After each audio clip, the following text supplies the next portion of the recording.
So it's definitely a healthier choice to choose organic wines because there's much lower levels of sulfites, and as I said, there's no GMOs and also no pesticides which are present in the wine.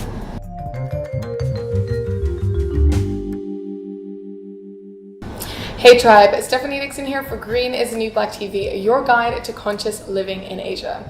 Today we are chatting with the lovely Emma Clough, the founder of TTG Wines. Emma, it's really great to have you here. Thanks for joining us. Thank you. So let's start first of all.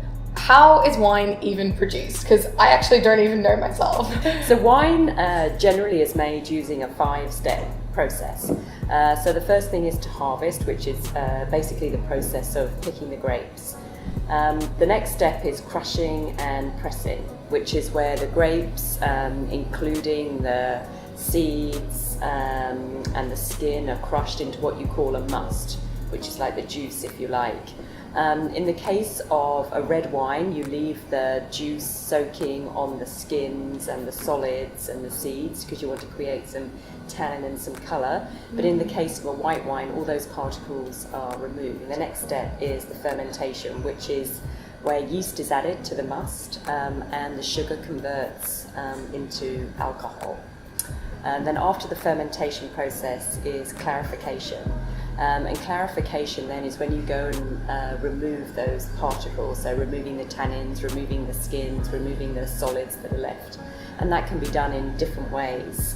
And then you're left with your wine, which is then moves on to the final process, which is aging and bottling. So then it's transferred into a vessel, depending on what kind of wine the winemaker is trying to achieve.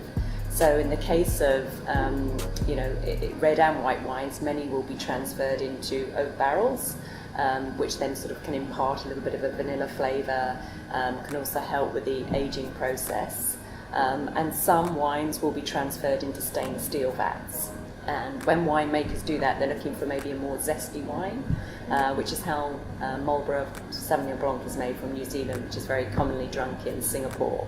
So then after it's gone into that vessel, whatever method the winemaker chooses from there, the final stage then is the bottling.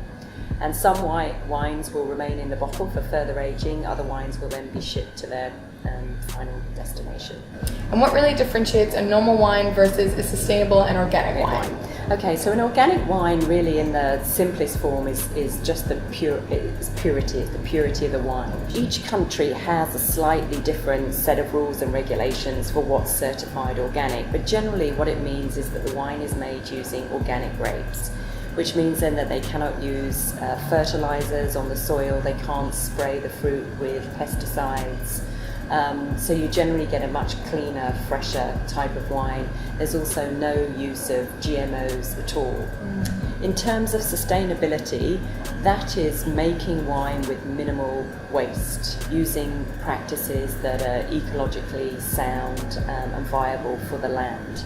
So basically cleaner for us and for our bodies, but what kind of effects are the wines that are not organically or sustainably produced, is that having quite a detrimental effect onto our health? How does it affect our health? Certainly choosing an organic or a sustainable wine is a healthier choice. What you would find in these wines is much lower levels of sulfites. Of course, you're not going to get any residual pesticides that are going to end up present in the final product.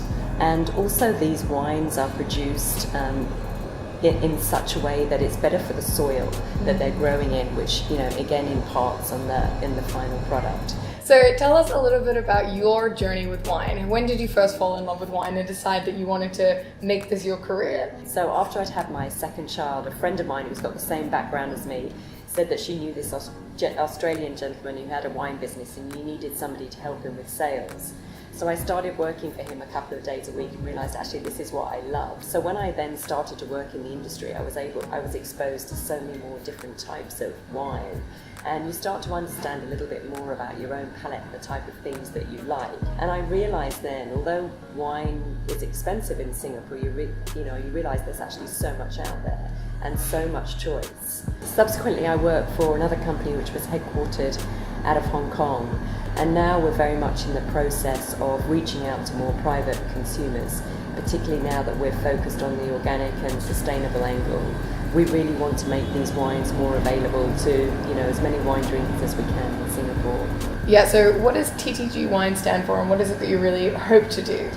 So TTG actually stands for Through the Grapevine. We go out there and find wines for people to save them doing the searching and the hunting. So we bring them wines from family-run, organic or sustainable vineyards, but at affordable prices. And a lot of the way people find out about us and what we're doing is through the grapevine or through word of mouth recommendations. So it kind of seems as a fitting name.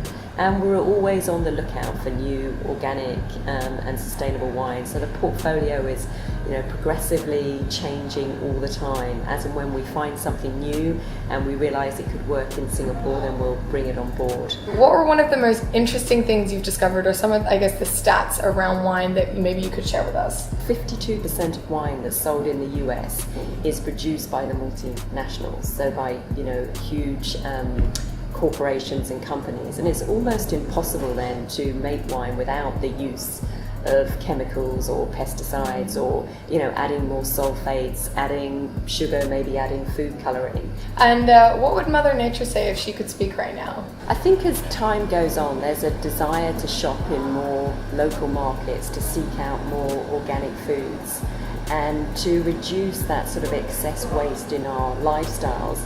And I think you start out by, first of all, looking at what you eat, and then there's a natural progression for that to follow on to what you drink. So I think in the process of people now being much more conscious about what they eat, what they put in their shopping basket, where it's come from, where it's been produced, it's only natural then that they start to do the same with wine. If you're doing that in terms of what you eat, you should also be doing that in terms of what you drink. Absolutely. And just to end off, what are some little green steps that our audience can take to start understanding more about how to choose better wines or healthier wines for them? There are lots of wine tastings that take place all over Singapore.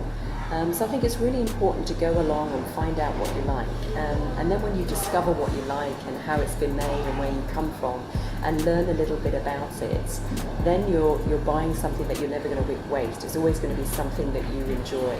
So I think it's always worth, taking a little bit more time to find what you like, maybe spending a few more dollars to get something that has been either produced organically or sustainably.